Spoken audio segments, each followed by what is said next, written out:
Hi எல்லாருக்கும் வணக்கம். Welcome back to our channel. இன்றைக்கி சிச்சுவேஷனில் நம்ம எல்லாருமே கண்டிப்பாக ஆவி பிடிக்கணும். ஆவி பிடிக்கிறதுனால நம்ம சுவாச பாதை ரொம்பவே சுத்தமாகுது.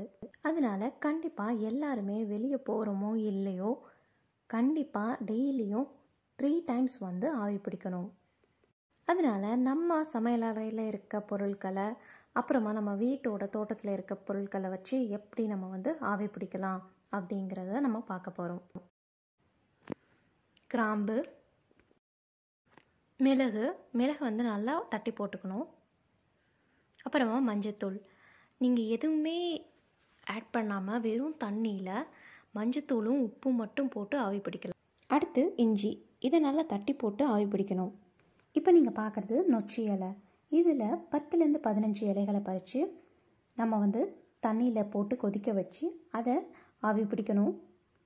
நிறையா சளி அப்புறமா தலைவலி இருக்கவங்களுக்கு படுக்கையில் தலையானைக்கு கீழே கூட நம்ம வச்சு பயன்படுத்திக்கலாம்.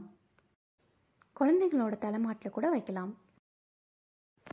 அப்புறமா வெத்தலை, இதையும் கசக்கி போட்டு நம்ம ஆவி பிடிக்கலாம்.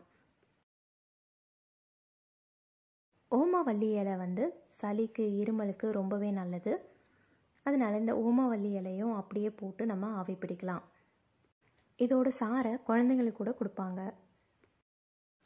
துளசி காமனாக நம்ம எல்லாரோட வீடுகள்லேயுமே இருக்கக்கூடிய ஒன்று. இதை டெய்லியுமே ஒரு 2-3 இலைகள் சாப்பிட்டா ரொம்ப நல்லது. நமக்கு சளி இருமல் ரொம்ப வராது. துளசியை நல்லா கசக்கி போட்டு ஆவி பிடிச்சா நல்லா எஃபெக்டிவாக இருக்கும். இந்த வீடியோ உங்களுக்கு யூஸ்ஃபுல்லாக இருக்கும்னு நம்புகிறேன். நம்ம சேனலை ஃபஸ்ட் டைம் பார்க்குறீங்கன்னா கண்டிப்பாக சப்ஸ்கிரைப் பண்ணுங்கள். தேங்க்ஸ் ஃபார் வாட்சிங்.